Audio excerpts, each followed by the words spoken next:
Fala, nação! Tudo bem? Como é que vocês estão aí? Beleza? Deixa eu falar uma coisa pra vocês. O jogo nosso do Juventude, né, aquele empate pavoroso 1-1, e ainda não estávamos sabendo do resultado do Inter e Flamengo, e nem de Fluminense e Atlético Goianiense, né? E você vê como é que são as coisas, né? O Goianiense venceu do Fluminense, né? E o Inter empatou. Ou seja, se nós tivéssemos ganho, estaríamos em terceiro lugar, com um ponto só atrás do Inter, que é o vice-líder hoje. Para você ver a importância da vitória, né, em cima do Juventude.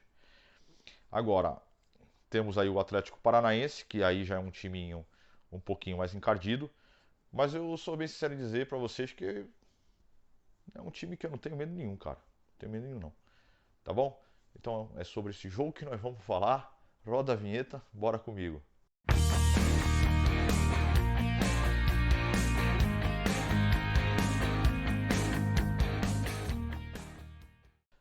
Gente, esse jogo vai ser um pouco chato de falar, por exemplo, provável escalação. Porque quarta-feira a gente tem o Flamengo e eu não sei o que passa dentro da cabeça do Vitor Pereira.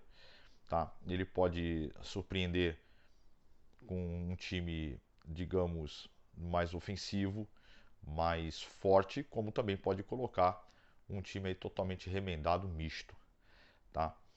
Então, depois de tantos jogos seguindo a cabeça aí do Vitor Pereira, eu creio que ele vai sair com o Cássio, o Raul e o Balbuena. Do lado direito ali, o Fagner. Que ele não invente de botar Bruno Mendes. Vocês vão ver, se eu tiver certo, dentro da arena ele não coloca o Bruno Mendes, não. Vamos ver se eu tô certo. Dentro da arena ele não coloca o Bruno Mendes de lateral, né? De zagueiro, ok, mas de lateral ele não coloca, não. Então o Fagner e do outro lado lá o Piton. Ali no meio eu acho que Fausto Vera e Duqueiroz. No meio eu creio que ele possa colocar o que ele vem colocando aí, né? Renato, o Yuri, o Roger e o Mosquito. Só que tem um detalhe, gente. Vai chegar no segundo tempo, ele vai trocar esse time todo, tá? Ou pelo menos, né, os cinco, né, que ele tem direito de trocar, ele troca.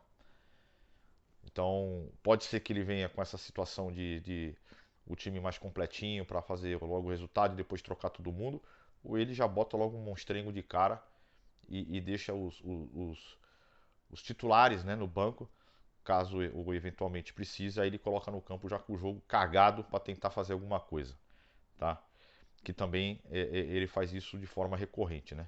Bota um time, um Frankenstein em campo, aí não dá certo, sai perdendo, e aí no segundo tempo começa a botar Renato, Yuri, Roger e tal para tentar resolver, e na maioria das vezes não resolve. Então é meio difícil tentar entender a cabeça do Vitor Pereira. E temos a volta aí, né, do Maicon, do Júnior Moraes e do Balbuena. Eu coloquei o Balbuena, né, aí na escalação. E o Maicon e o Júnior Moraes, obviamente que não. O Maicon pode ser que entre aí no decorrer do jogo, né? Ou então pode até entrar no início, cara. É por isso que eu falei pra vocês. É difícil saber o que passa na cabeça do Vitor Pereira. Mas temos aí a volta, a boa notícia, né? A volta do Maicon. O Júnior Moraes é água de salsicha, né, gente? O Júnior Moraes é água de salsicha. O que pode acontecer é se ele quiser tirar o Yuri e botar o Júnior Moraes ali, sei, de repente o cara faz o gol da vitória, né? Que é aquelas coisas dos improváveis, né? Que possam aí até definir o jogo pro Corinthians. Mas eu acho que não. Eu acho que deve ser o Yuri mesmo. E desses que estão voltando, o Maicon e o Balbuena. Tá bom, minha gente? Mas vamos falar do jogo, as pretensões do Corinthians. É, a gente, a pretensão mesmo que a gente tinha de vitória era em cima do Juventude, né? Não que a gente não possa vencer o Atlético de maneira nenhuma, a gente pode, tá? Até acho que vamos vencer o Atlético Paranaense. O problema é que é um jogo um pouco mais difícil, tá? Ainda que o retrospecto nos favoreça, por exemplo, a gente não perde do Atlético desde 2018, né? E aqui em São Paulo desde 2009, né? Além de a gente ter aí 5 vitórias a mais nos confrontos diretos. Então, não é uma disparidade no número de vitórias, 16 a 21, mas o que chama atenção é que aqui em São Paulo, pô, desde 2009 não vence. Então é um bom dado. Agora, a estatística, cara, só serve para você fazer uma análise. Ela não serve para mais nada, além disso. É fazer uma análise do que é o confronto, de como foi os confrontos, mas pro presente não serve para bosta nenhuma, entendeu? O Atlético pode vir aqui e ganhar tranquilamente, tá? Então, o Corinthians precisa dessa vitória, tá? Para né, empurrar lá o Fluminense para trás e se aproximar do Internacional, coisa que já poderia ter feito contra o Juventude. Aí eu fico chorando, né? Essas coisas antigas que já passaram, mas cara, mas é que remói, cara. Né? A gente pegou o último colocado, cara. Não, sabe? Não, é, eu não consigo, assim, passar pano, esquecer com rapidez. Cara, eu fico, puta merda, cara. Aí eu fico imaginando se o Corinthians tivesse, em todos esses jogos contra esses pequenos, se ele tivesse um aproveitamento de 70%, porque o aproveitamento deve estar na base de uns 20%, tá? Se tivesse uns 70%, 60%, nós estaríamos perto do Palmeiras. Eu vou bater nessa tecla até acho que o último jogo da rodada. Eu vou falar, se tivéssemos feito isso. Porque puta que pariu, cara. Que pro ano que vem se faça um planejamento decente, né? E não a moda furico, entendeu? Como foi feito esse ano pelo professor Vitor Pereira. Olha, em prol do Vitor Pereira, eu posso dizer o seguinte: se ele ficar para 2023, ele aprendeu como é que funciona o calendário brasileiro. Então, em pró dele, eu tenho esse argumento.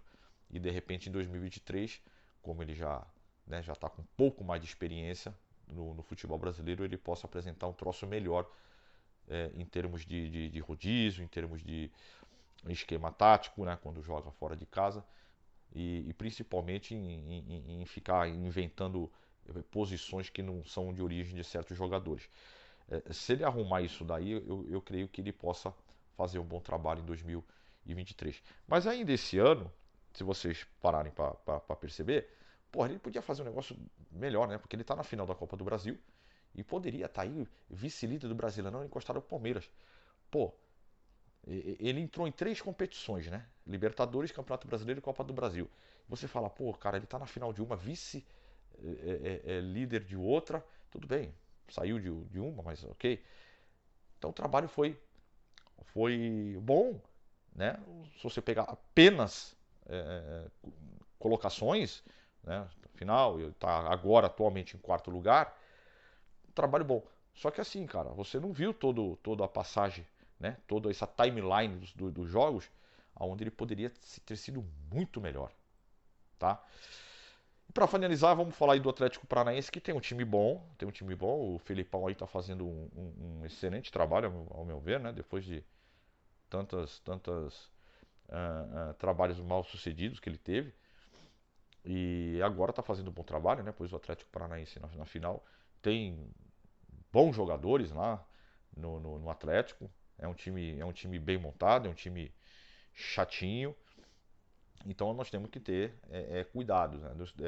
É um time bem melhor, bem mais montadinho do que esses 3, 4 últimos jogos que nós fizemos. Tá? Mas mesmo assim, eu creio que o Corinthians vence esse jogo. Tá bom, gente? Então é isso.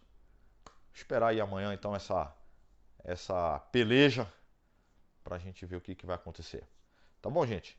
Então, se você gostou, clica aí, faça a sua inscrição que ajuda pra burro o Rogerinho.